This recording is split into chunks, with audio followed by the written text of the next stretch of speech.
నమస్తే అండి. అక్బర్ బీర్బల్ కథలలో ఈరోజు ఓ కథను చెప్పుకుందాం.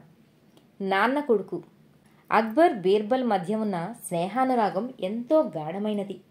అందరి మధ్య ఉన్నప్పుడు ఎలా ప్రవర్తించినా వాళ్ళిద్దరూ ఒంటరిగా ఉంటే మాత్రం అక్బర్ బీర్బల్ కంటే చిలిపిగా ప్రవర్తించేవాడు. అక్బర్కు బీర్బల్ని కవ్వించి రోషం పుట్టించి తనతోనే వాదనకి దించడం, చివరికి నువ్వు చెప్పేది నేను ఒప్పుకోవాలంటే నువ్వు రుజువులతో సహా నిరూపించాల్సిందే అంటూ ఆ వాదనకి ముక్తాయింపు పలకటం, వాదం నెగ్గించుకోవటానికి ఎలాంటి ప్రయత్నాలు చేస్తున్నాడో ఒక కంట కనిపెట్టటం. ఆ పైన బీర్బల్ తన మీద గెలిచిన ప్రతిసారి అక్బర్ ఒక పక్క ఉడుక్కుంటూనే మరో పక్క అతనికి విలువైన బహుమతులు ఇవ్వటం అక్బర్కి ఆనందాన్నిచ్చే విషయాలలో ఒకటి. బీర్బల్ కూడా తక్కువ తినలేదు. అక్బర్ చక్రవర్తి అయినా సరే తను చెప్పాల్సిన విషయాన్ని ఏ రీతిలో అయినా అక్బర్కి అర్థమయ్యేటట్లు చెప్పేవాడు బీర్బల్. లేదా ఎవరో ఒకరి ద్వారా చెప్పించే ఏర్పాటన్నా చేసేవాడు. అక్బర్కి తనని గెలిచే అవకాశం ఇచ్చేవాడు కాదు. అందుకే వాళ్ళిద్దరి మధ్య పోటీ అంటే రెండు పొట్టేళ్లు ఢీ అంటే ఢీ అన్నట్లే.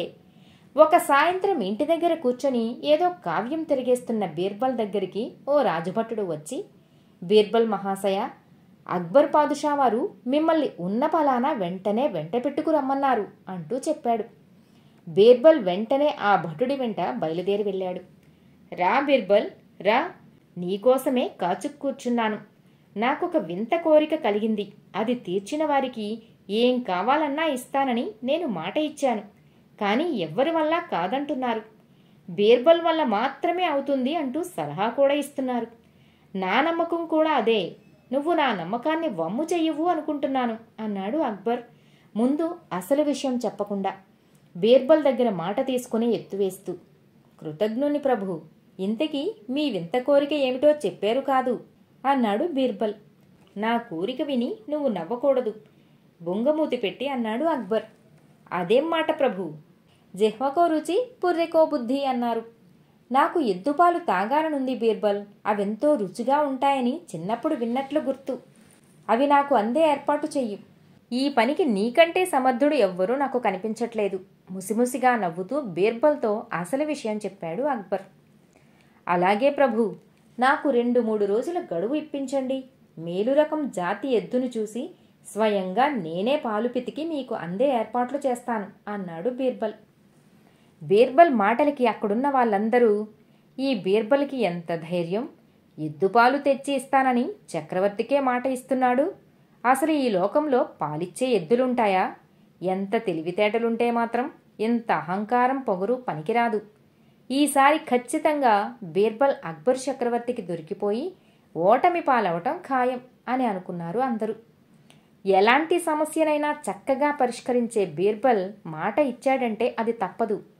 పాలిచ్చే ఎద్దు ఎక్కడో అక్కడ ఉండే ఉంటుంది. అది బీర్బల్కి మాత్రమే తెలుసు అని మరికొందరు నవ్వుకున్నారు. ఎలాంటి జంకు లేకుండా 3 రోజుల లోపల ఎద్దుపాలు అందే ఏర్పాటు చేస్తానని అంత ధైర్యంగా చెప్పాడు.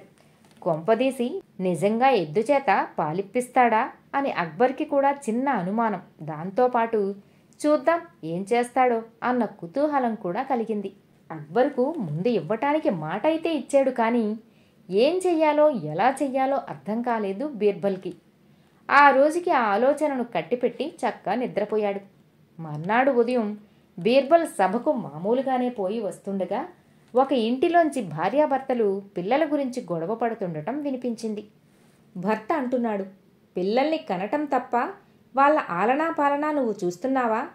అంతా నేనే చూస్తున్నానుగా అంటూ భార్యను నిలదీశాడు. ఆ భార్య, ఓ యబ్బో, చూస్తున్నావులే, పోనీ నువ్వు కనకపోయావా? ఆలనా పాలనా నేనే చూసేదానిని అంటూ ఆ భార్య ఇంతెత్తున ఎగిరింది. ఆ మాటలు విన్నాక తమ సమస్యకు పరిష్కారం బీర్బల్ బుర్రలో మెరుపులా మెరిసింది.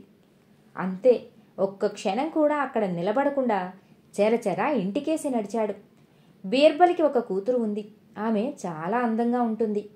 ఇంటికి వెళ్ళగానే కూతుర్ని పిలిచి, అమ్మాయి, నువ్వు నాకు సాయం చెయ్యాలి అంటూ ఆమె ఏం చెయ్యాలో రహస్యంగా చెవిలో చెప్పాడు.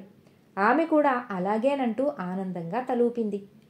బీర్బల్ నమ్మకమైన ఓ సేవకుడిని పిలిచి చక్రవర్తి దగ్గరకు వెళ్ళి బీర్బల్ తెల్లవారేలోపు ఎద్దుపాలు తెచ్చి అందచేస్తానని చెప్పానని చెప్పు అంటూ అక్బర్ దగ్గరకు కబురు పంపాడు.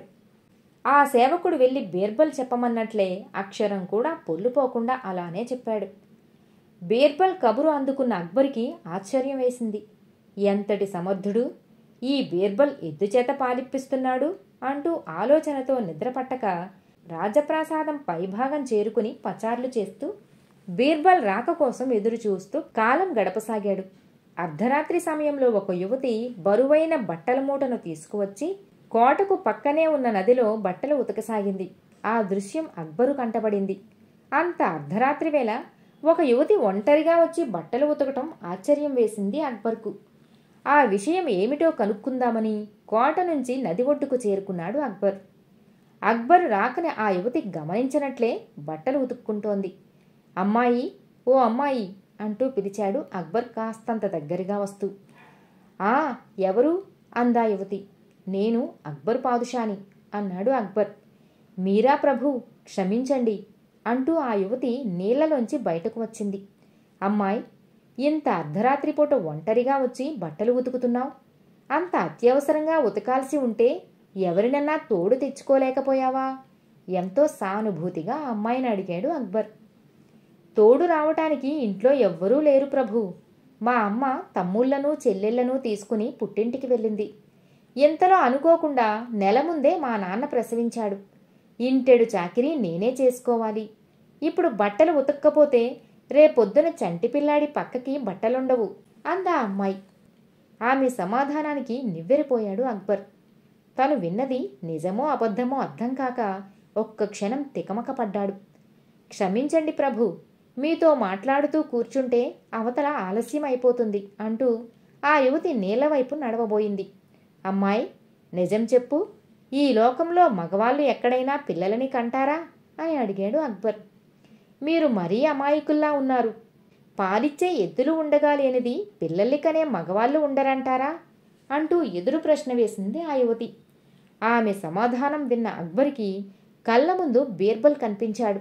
చెప్పండి ప్రభు, ఎద్దులు పాలిస్తే మగవాళ్ళు పిల్లల్ని కనరా అంటూ మరోసారి రెట్టించి మరీ అక్బర్ని ప్రశ్నించింది ఆ అమ్మాయి. నిజమే, మీ నాన్నలాంటి వాడికి ఏదైనా సాధ్యమే. బట్టలు ఉతికింది చాలు, ఇంటికి వెళ్ళి మీ నాన్నకి నాకు ఎద్దుపాలు అందాయని చెప్పు అంటూ చిరునవ్వు నవ్వాడు అక్బర్. అలాగే చేస్తాను ప్రభు, కానీ మా నాన్న రుజువు ఉంటే తప్ప ఏదీ నమ్మడు అందామె.